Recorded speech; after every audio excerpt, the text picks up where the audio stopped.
I wondered why we had to leave, but then um, they thought we were going to do sabotage and we were suspected of, well, they were afraid of us when actually we were so afraid that for our safety, our own safety. But I thought it was terrible that we had to move because I thought, well, here I am, and I'm an American citizen, and we had just studied all that history and civics, and our rights were being violated, and I just couldn't understand why they were doing that to us, to me, and here, because I always felt very patriotic.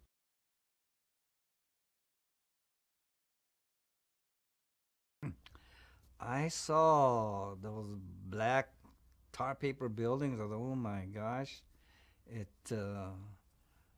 I didn't know the word concentration camp at the time, and it just looked like a whole bunch of barns. It looked so dark and depressing, and it was scary. I guess not scary. It was more apprehension, I guess. Yeah, worrying about the unknown.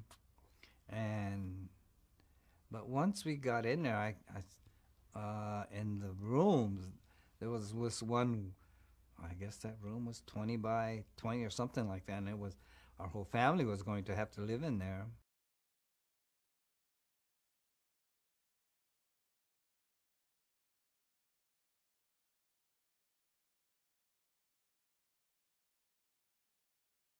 Well, my father was a bibliophile, and he didn't want to lose his books, so he put his books in storage. His collection was the most valuable thing, and the car was relatively new, and he didn't want to abandon that. We would have had to abandon everything. We were living in a rented house, but the furniture was bought, and the car was bought, the appliances were all bought.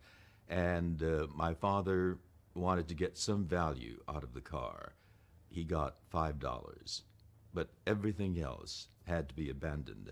And the vultures were out there on the street waiting for us to be taken away so that they can come and loot our homes. There were some families where they were so angry when they saw the looters, the vultures out there, that they took their furniture to the backyard and burnt them rather than leaving them. My father, however, did not want to lose his books, so that was put in storage. And throughout the years of our internment, he kept up the payment on the books. When he came back to claim them, they were non existent.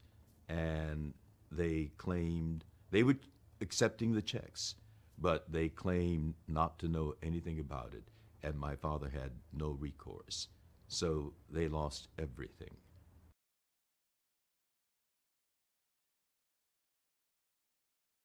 And our block, the block that I lived in, was right next to the forest. And so, even though there was a sentry tower and it was manned at the time, this was about 3, 4 days after we got into our barracks. I met a friend, and we thought, well, we would sneak out into the forest. And here we were sneaking through the barbed wire, thinking, oh, he can't see us. But of course, they could see, but it was okay. And so that was the first time ever that I'd been in a what you call a forest, and it was really amazing. It was magic.